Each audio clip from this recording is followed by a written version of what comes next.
Fala pessoal, estamos aqui hoje com o Wilson Vedana, meu querido amigo Fred, e aqui nós estamos batendo um papo aqui sobre advocacia, empreendedorismo, gestão, várias questões aqui acerca das matérias que nós trabalhamos aqui, previdenciário, trabalhista, empresarial em si. E eu queria deixar a primeira pergunta para o Wilson, que é nosso aqui, anfitrião aqui da casa, nos trouxe o escritório dele. Qual que é o maior insight, Wilson, que a gente está conversando aqui, que tu deixaria para os alunos que estão aqui nos assistindo hoje? Acho que é muito sobre esse nosso formato, né, de comunidade, que é um formato de trazer de fato conteúdos relevantes para as pessoas, sem reter nenhum tipo de conhecimento. E acho que é o que nos deixa muito nesse ambiente comum, é de poder compartilhar com as pessoas. Acho que quanto mais a gente compartilha, mais a gente aprende. Acho que o maior insight foi esse daí. E as nossas maiores dores, né? Que é o que a gente sempre fala. Contratação, é isso, e cada vez mais a gente vai aprendendo um pouquinho mais sobre como ir melhorando nisso. É aquela questão das costelas quebradas, né? Quando a gente esconde a costela quebrada, a gente não consegue nem curá-la às vezes. Sim. Então quando a gente mostra, então eu falo pro pessoal, mostra a costela quebrada, ainda eu também tenho elas, até falo para os alunos, eu tenho muitas. Então se a gente não abrir o braço e mostrar, cara, eu tô sofrendo com isso aqui, a gente consegue construir a solução real. Então isso é muito importante mesmo. Você, Fred? Conheci hoje o Fred, inclusive, tá, pessoal? Cara, foi um prazerão, inclusive. Você tá com a mãozinha aqui, já baixinha quebrada. Cara, o insight primeiro foi a questão da IA para fazer o atendimento até a assinatura do contrato. Acho que se isso aí for replicável, a gente sabe que a gente tem uma arma poderosíssima na mão, né? E isso está muito perto de virar realidade. É a realidade para os programas. Agora, o maior insight mesmo é entender que cada um realmente tem uma régua e a qualidade de vida que a advocacia pode trazer hoje para todos os nossos alunos e traz para a gente também, né? É a gente primeiro conhecer essa régua. Às vezes não precisa ser uma régua do outro, que às vezes a gente entende que aquele colega tem um resultado maior do que o nosso, mas às vezes você não precisa daquele resultado para atingir essa sua régua de qualidade de vida. E hoje a advocacia proporciona muito isso, né? A gente. Isso aí é adorizando, a gente ficar comparando com o outro, né? Isso. Difícil, né? A grama do vizinho é sempre mais verde, né? Nossa, isso aí é uma dor, cara, é absurdo. Então eu acho que não cabe muito a gente, inclusive, por exemplo, será que o número que eu vi aqui hoje é verdade? Será que o número Não, cara, qual é o número que você quer atingir? Qual o número que é satisfatório para você? Primeiro, qual o número que você está nele hoje? Né? Então o cara às vezes está ali prospectando 10, 15 clientes por mês, e às vezes o cara vê um outro prospectando 400 clientes por mês e acha que vai atingir aquilo ali no mês seguinte e fica frustrado, sendo que ele já tem um resultado maior do que a média dos advogados. Ele está fazendo sozinho, sem equipe, sem dor de cabeça. Então o cara já tem meio caminho andado, é só ajustar ali e ir no passo dele, né? E às vezes essa frustração, ela vem, talvez, de uma comparação que não devesse existir. Perfeito. E é uma coisa bacana, aqui todos nós temos escritórios, vivemos o dia a dia da advocacia, saímos lá do zero para construir o que nós temos hoje. Todos são aqui mentores, tem comunidades grandes de alunos com resultados, né? Mas uma coisa importante, pegando a tua veia de costela quebrada, eu queria que vocês deixassem aqui uma costela quebrada que vocês estão verificando hoje, que precisa ser uma atenção até para melhoria. Vou começar por mim até para aliviar para vocês, tá? Hoje a minha maior dor é sobre lideranças. Fazer com que não só levantar a liderança, que é uma coisa que eu sempre falo, cara, tem que levantar a liderança, mas não levantar antes do momento em que elas estão prontas. Até porque uma liderança ruim carrega uma cultura ruim e atrapalha tudo que você construiu. Então essa é a minha costela quebrada hoje que eu estou trabalhando. E vocês? Cara, eu entendo, lá em Minas a gente fala muito passar o carro na frente do burro. Eu vou falar uma que eu vejo muito nos meus mentorados. Quando eu pego um mentorado, eu vejo que às vezes a pessoa contratou uma gestão de tráfego, por exemplo, sem antes ter um comercial. Perfeito. Então às vezes eu acredito que esse tem sido um erro muito comum hoje na advocacia. Às vezes a pessoa quer colocar um IA sem sequer saber para que vai ter aquele IA. Às vezes não tem um movimento para ter aquilo ali, mas já quer implementar aquilo. Porque na ansiedade ali de querer estar por dentro dessas inovações e tudo, e isso tem atrapalhado muito o ajuste, né, dos processos internos dos escritórios. E a minha, eu tenho visto muito aí, por isso que a gente até conversou hoje sobre uma formação de mão de obra especializada para escritórios de advocacia, porque a gente tem que partir do pressuposto que nem todo mundo quer empreender também, né? A gente tem que ter essa consciência. Justamente essa mão de obra e essas pessoas entenderem que para tudo tem um processo de desenvolvimento. Então, às vezes, a gente está muito, eu vejo muito isso também no meu ecossistema, às vezes todo mundo muito preocupado com o que eu vou fazer para aquele funcionário ficar satisfeito, e o tempo todo. Parece que o tempo inteiro a gente tem que dar alguma coisa ali porque senão o funcionário não vai estar satisfeito. E aí você perde a capacidade produtiva daquele funcionário, porque você tem sempre que estar inovando, fazendo alguma coisa para ele ficar feliz. E eu acho que essa ansiedade, que esse bombardeio de informação está trazendo hoje, está atrapalhando talvez a qualificação das lideranças, está atrapalhando também o desenvolvimento das pessoas que já formam e já querem faturar como um grande empresário, não é assim. Respeito ao tempo do processo. Não respeito ao tempo do processo. Eu acredito que isso. Você, meu querido? Cara, acho que os dois são bem comuns. A gente já falou sobre isso hoje. E a minha maior dificuldade entra um pouco na parte de levantar lideranças, até por não identificar às vezes o perfil, mas muito em a pessoa não querer ser uma liderança. Sim. É muito difícil, às vezes, por mais que tudo seja treinável na vida, ou vendas, ou a capacidade de liderar alguma coisa, tem pessoas que realmente não querem.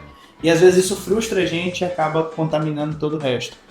Então hoje a minha maior dificuldade, além da contratação, é justamente encontrar essas pessoas. Encontrar pessoas que queiram o mesmo objetivo e os mesmos costumes do escritório. Porque às vezes você encontra uma pessoa até boa, mas que foge um pouco da cultura, foge um pouco até de pensamento seu, e sabe que vai dar conflito lá na frente. E essa pessoa é de bastidor. Exatamente. Não quer ser líder. É muito interessante o que você acabou de falar. Eu gosto muito de comparar. Você pega, por exemplo, você tem um lateral direito muito habilidoso no seu time e você promove ele para atacante. E aí o cara, você vai perder um ótimo lateral direito e não ganhou um bom atacante. Hoje a gente tem feito muito isso, né? Às vezes a gente quer promover alguém que está muito bem em uma determinada área do escritório, e aí você pega aquela pessoa e coloca num cargo de liderança que você acabou de falar, e pode acabar acontecendo de a pessoa não quer, você não alinhou isso com ela. Exatamente. Liderar todo dia. Sim. Tipo, acho que é método para tudo. Fluxo, gestão financeira, como prospectar mais clientes, vendas. Agora, criar método para liderança é difícil. Até porque liderança todo dia vivido. É um exercício diário mesmo e é muito difícil. E uma coisa bacana, estamos aqui com nós três com escritórios grandes com as mesmas dores. Pessoas, afinal das contas. Sim. O mesmo tópico de dor em comum aqui. E o que é mais legal é que a gente fala tanto de pessoas e a gente só entra no ramo da inteligência artificial. Né? Nosso maior problema não é a inteligência artificial. Nosso maior problema são as pessoas. Exatamente, cara. Isso é muito bacana. Mas é dor de gente grande, né? E quem tá menor não tem preocupação de ter mais pessoas para poder aumentar a sua capacidade de crescimento, de produção, de venda e tudo mais. Sim, é dor de gente grande. Muito bacana. Eu acho que com essa possibilidade da gente estar conseguindo contratar pessoas que não necessariamente estão no mesmo local físico do escritório, né? Isso cada vez mais nos permite também ter acesso a pessoas com fit cultural de entrega, mesmo à distância. A gente estava falando disso nos bastidores aqui. Eu acho que isso vai facilitar muito para a nossa advocacia também, para os nossos mentorados, porque essa mão de obra já, vamos chamar de pronta, eu acho que é o que vai nos permitir escalar com menos trabalho, digamos assim, né, para todos os lados. Acho que isso é um caminho sem volta também. Vou pegar esse gancho aqui para te perguntar, para os dois, na verdade, o que tu prefere? Uma pessoa mais júnior para você treinar ou essa pessoa mais pronta, mais plena? Eu já fui o cara que preferia o júnior para treinar, hoje eu já sou o cara que prefere uma pessoa mais pronta. Eu já contrato, a minha empresa de treinamentos, por exemplo, eu contratei pessoas prontas e o resultado é muito diferente. É muito diferente. A entrega é muito diferente. E prefere mais pessoas ou uma equipe mais enxuta com alto índice de produção? Segunda opção também. Uma equipe mais enxuta, isso eu sempre trabalhei muito isso, uma equipe mais enxuta, com uma entrega interessante ali para os dois lados, né? Tem que ser bom para mim e para a equipe também, né? Mas é algo que é mais justo, né? Não é aquela coisa que eu acabei de falar aqui, que você tem que ficar provando o tempo todo que é legal trabalhar para você, que é interessante, que dá para você construir uma carreira. Então tem que ter um meio termo ali, né? Tem que ter a contrapartida. Então essas pessoas mais sêniores, elas acabam entendendo que o resultado dela vem da entrega dela, não o contrário, né? Hoje é muito comum a gente pegar principalmente jovens que entendem que você me dá primeiro, depois eu te entrego. E o caminho é esse, né? A gente sabe que o caminho é o inverso. Normalmente a gente paga para te ensinar. Sim. Né, cara? Tem que entregar valor para depois cobrar. Cara, tem maior gratidão. O primeiro escritório que eu trabalhei nele, o cara me pagava, eu tinha 2 pós-graduações, o cara me pagava um salário mínimo, sem carteira assinada, Só que aquilo ali, cara, quando ele me deu aquela oportunidade, eu falei, cara, esse cara tá me pagando pra mim. Ele tava me ensinando tudo, bicho. Foi meu primeiro mentor. É isso. Isso eu tô falando de 20 anos atrás, só que eu tinha maior gratidão pra aquele cara. Eu meio que pagava pra trabalhar. Só que o cara tava me dando um salário pra me ensinar. Tudo que eu aprendi de prospecção offline foi com esse cara. Ele me pagou pra aprender isso. Sabe? E hoje a gente tem um pensamento talvez inverso, muito pelo tal do jogar o chapéu do outro lado do muro, vai ser feliz, e aí você vai conseguir não sei quantos mil por mês e tal. E a vida real a gente sabe que não é assim. Não é assim nem um pouco. O mercado tá bem diferente. E quando eu comecei, eu nem recebia dinheiro.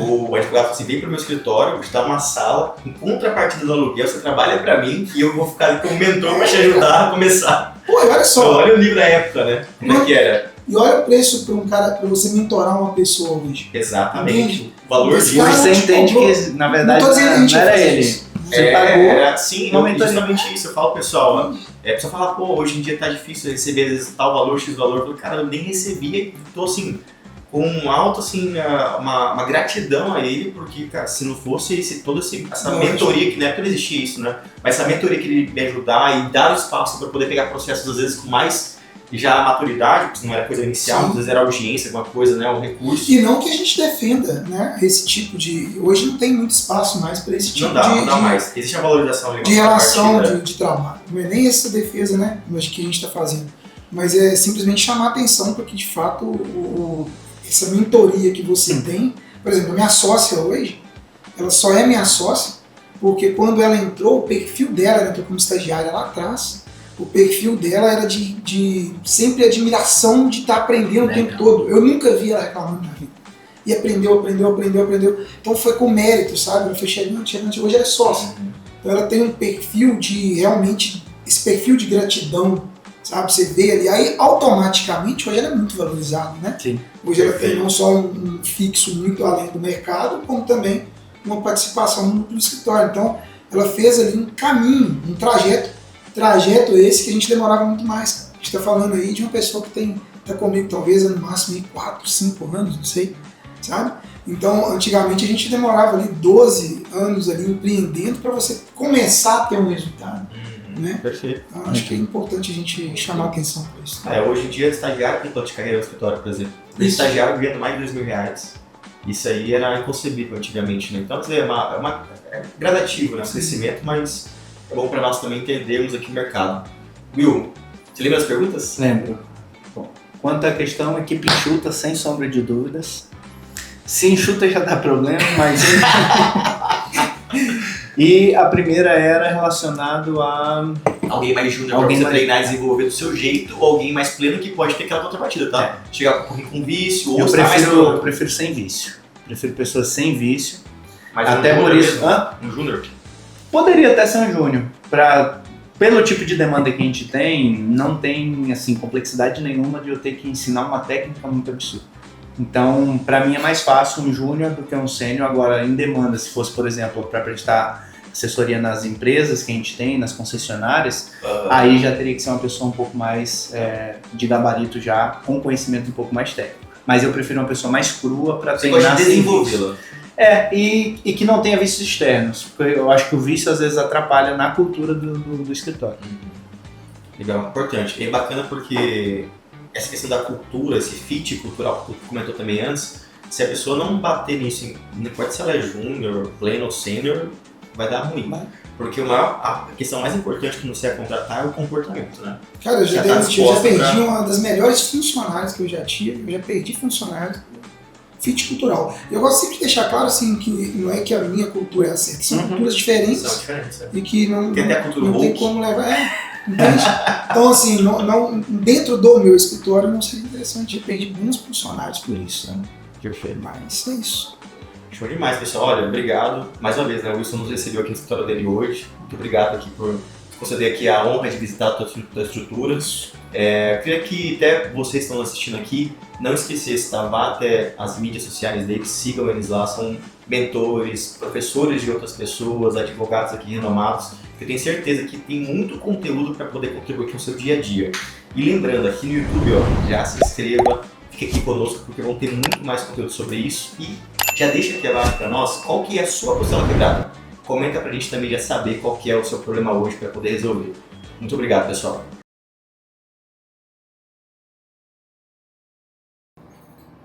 Hoje é que dia? Dia. Eu aproveito muito, cara. Então, isso que eu ia falar agora, isso que eu falei pra mim, né? Amor, nos... Filho, 150, Miguel. Miguel, Acho que é assim. 5 vezes. tô com 20 dias, né?